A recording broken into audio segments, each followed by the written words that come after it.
네, 개봉 전부터 상영 방식 때문에 갑론을박을 벌였던 영화죠. 봉준호 감독의 옥자인데요.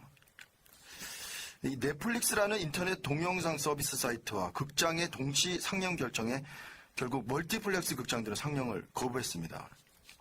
네, 반면 개인 소유 극장과 독립영화관들은 호황을 누리고 있는데요. 옥자의 이 새로운 상영 시도가 영화계에 새바람을 일으킬지 아니면 영화 산업의 질서를 해치는 것인지 영화평론가 한 분 모셨습니다. 오동진 영화평론가 모셨습니다. 안녕하십니까? 네, 안녕하십니까. 네. 네.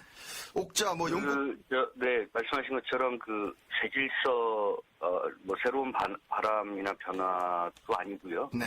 네, 질서를 해치거나 네. 그런 거기까지 그 위기감까지 가는 것 같지는 않고요. 다만 제가 봤을 때는 넷플릭스의 고도의 마케팅이 아닌가 하는 그쪽의 어떤 결론이 더 옳다는 생각을 좀 하고 있습니다. 네.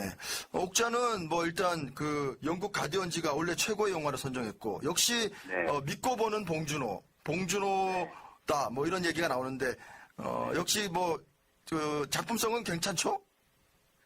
봉준호 감독이 워낙 기본기가 탄탄한 감독이고요. 네.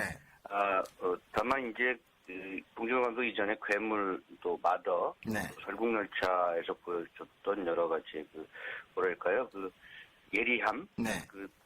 사회적 통찰력 네. 이런 것들이 이제 할리우드 주류 영화권으로 넘어가면서 조금 뭐랄까요 잘 만들어진 잘 제공된 좀 매끈매끈한 네. 웰메이드 작품으로 좀 변했습니다. 그래서 약간의 질감의 차이는 있습니다만 네. 지금 말씀하신 것처럼 봉준호 감독이 이야기를 워낙 잘 만드는 스토리텔러로서의 어떤 뛰어난 재능을 갖고 있고 네.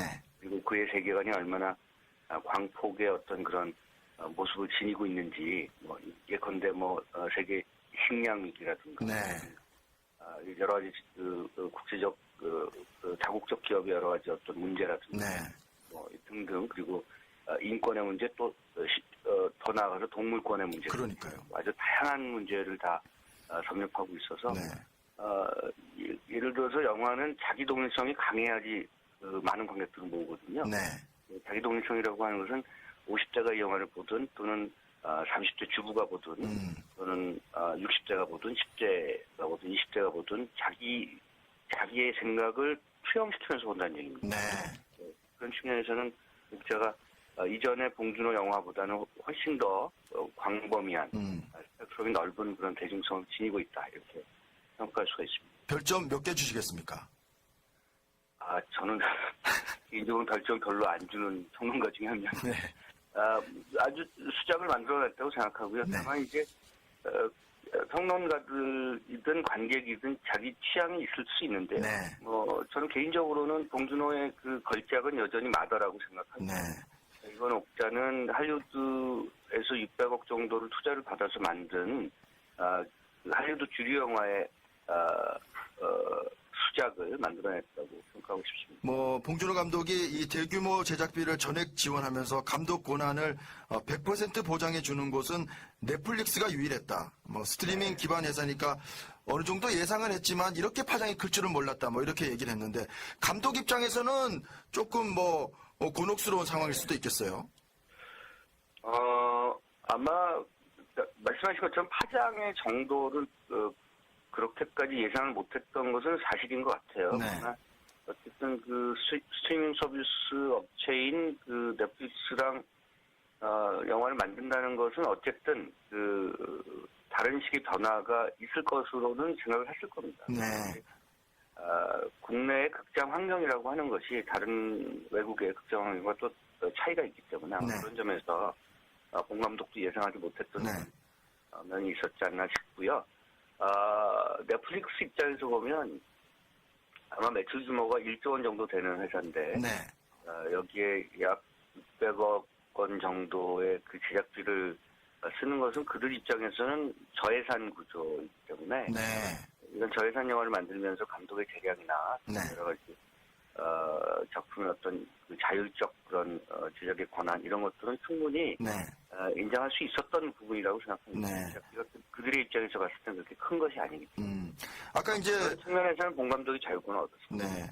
뭐 말머리에 이제 영화 산업의 질서를 해치는 것은 아니고 넷플릭스의 고도의 마케팅이다 이렇게 말씀해 주셨는데 조금 뭐 부연 설명해 주신다면요? 그러니까 질서가 일단 해쳐지긴 한 거죠. 네. 근데 이제 이게 그러니까 시장 질서가 무너지거나 또는 훼손되려면 그것이 지속적으로 그러한 일들이 생겨야 될 텐데 예컨대 넷플릭스가 한국의 영화를 계속적으로 투자를 해서 네. 이렇게 그 국내에 그 시장 진입을 하겠다라는 네. 어떤 일정한 계획이나 그런 플래닝이 보이면 말씀하신 것처럼 국내 영화 또는 유통 질서, 극장의 어떤 그런 환경이 바뀔 것이다 이렇게 볼 수가 있는데 네.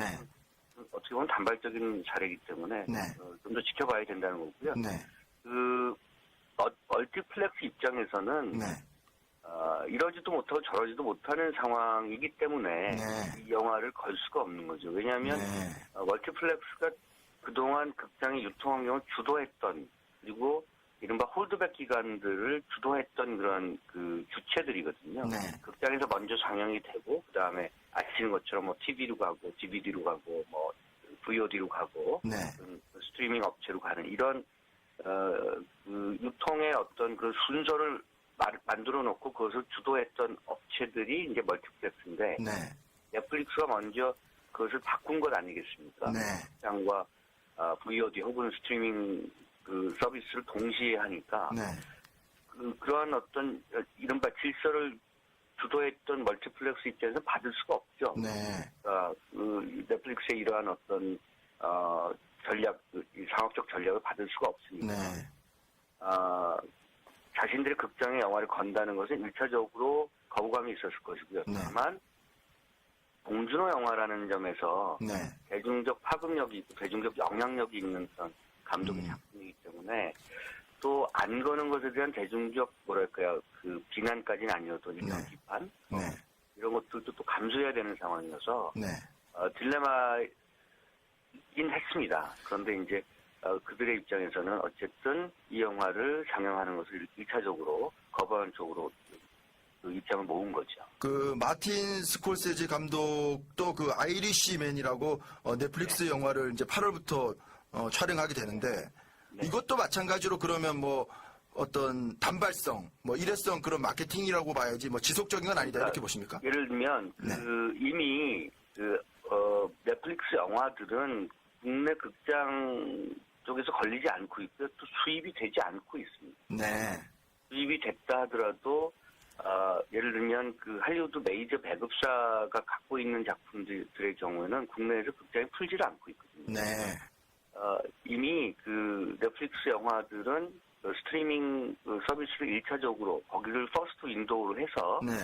상영을 하고 있는 거죠. 그런데 예전에 그 케빈 스페이스 주연의 여러분들 잘 아시는 하우스 오브 카드 같은 경우는 네. 국내 많은 그 유저들, 국내 많은 영화 팬들도 넷플릭스나 또는 다른 인터넷 그 VOD 서비스를 통해서 본 작품이거든요. 네. 나중에 이제 극장이 아니라 네. 케이블 TV나 또는 그 유료 케이블 TV나 이런 등등으로 들어온 거죠. 네. 이미 그런 환경들은 조성돼 있는 상황입니다. 이번에 이제 옥자 이 뭐 파문이라고 그럴까요? 파장이라고 그럴까요? 네. 파문 이것 때문에 또 그 뭐 멀티플렉스는 상영을 거부했고 이제 소규모 극장이나 독립영화관들에서 이것이 이제 뭐 전에 이제 매진되고 독차지하면서 또 다른 어떤 뭐 독립영화라고 그래야 될까요? 그런 것들이 또 설 자리가 없어져 버렸어요. 그러니까 이제 그런 측면에서 전체 시장 구조가 굉장히 왜곡돼 있다는 것을 보여주는 사례입니다. 네. 그러니까 뭐 예를 들면 그 다른 일반 단관 극장이라든가 말씀하시는 인디펜던트 영화들을 전용으로 트는 그런 독립영화관이 이 영화 옥자에 약간의 덕을 보고 있다. 뭐 해도 네. 그 극장들은 누적 관객이 한 11만 명 정도, 12만 명 정도일 겁니다. 네. 정확한 오늘 스코어를 제가 못 봤습니다만 네. 그 정도면 엄청난 혜택을 보고 있다고 보기 어렵거든요. 네. 또 말씀하신 것처럼 또 그렇기 때문에 옥자라고 하는 대형 영화를 또 걸고 있기 때문에 다른 독립 영화들이 또 설자리를 잃는 거죠. 그것은 네.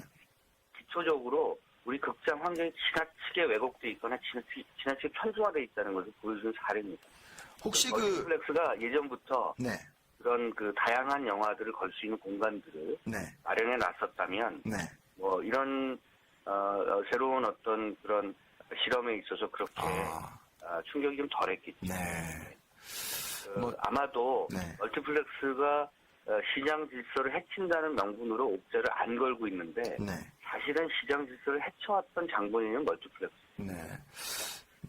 원초적으로 그 여러 가지 어떤 그 근원들을 좀 파악할 필요가 있다고 생각합니다. 시간이 조금 남긴 했는데 이것이 그 넷플릭스라는 어떤 스트리밍 서비스 이것이 이제 과거 이제 아이폰이 나왔을 때 그 이전에 이제 뭐 2G폰이라든지 네. 이런 것들이 사라지지 않았습니까?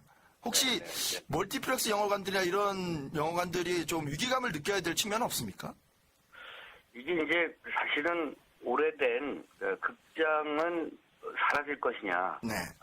워낙 퍼스널한 매체들이 많아지기 때문에요. 네. 그런 논쟁을 다시 한번 유발시킨 셈이 됐는데요. 네. 한국 관객들은 특히 극장에서 영화 보는 것도 여전히 선호하고 있는 편입니다. 네. 그리고 극장이라고 하는 공간이 공감의 공간이기 때문에 네. 쉽사리 없어지지 않겠죠. 저는 이제 이 두 가지의 어떤 형태, 몇 가지의 그 상향 형태라고 하는 것은 좀 공존할 거라고 보고요. 네. 다만 이제 비중의 그 차이가 이제 서로 엎치락뒤치락 할 가능성이 있고 네. 누가 그것을 주도권을 갖느냐의 문제가 앞으로 장기가 되겠죠. 그러나 그러기까지는 좀 시간이 걸릴 거라고 보고 있고요. 네. 중요한 것은 넷플릭스라고 하는 세계적인 업체가 네. 옥자를 필두로 해서 한국 영화에 투자를 만약에 계속해 간다라고 했을 경우에 네. 그러면 이제 시장 질서의 재편이 오겠죠. 왜냐하면 그동안 이제 할리우드 메이저 배급사하고 국내 메이저 배급사가 있는데 거기에 또 다른 대형 투자 배급사가 형성되는 셈이기 때문에 네. 그런 점들을 좀 주목해서 봐야 될 것 같습니다. 알겠습니다. 오동진 영화평론가와 이야기 나눠봤습니다. 평론가님 오늘 말씀 고맙습니다. 네, 감사합니다.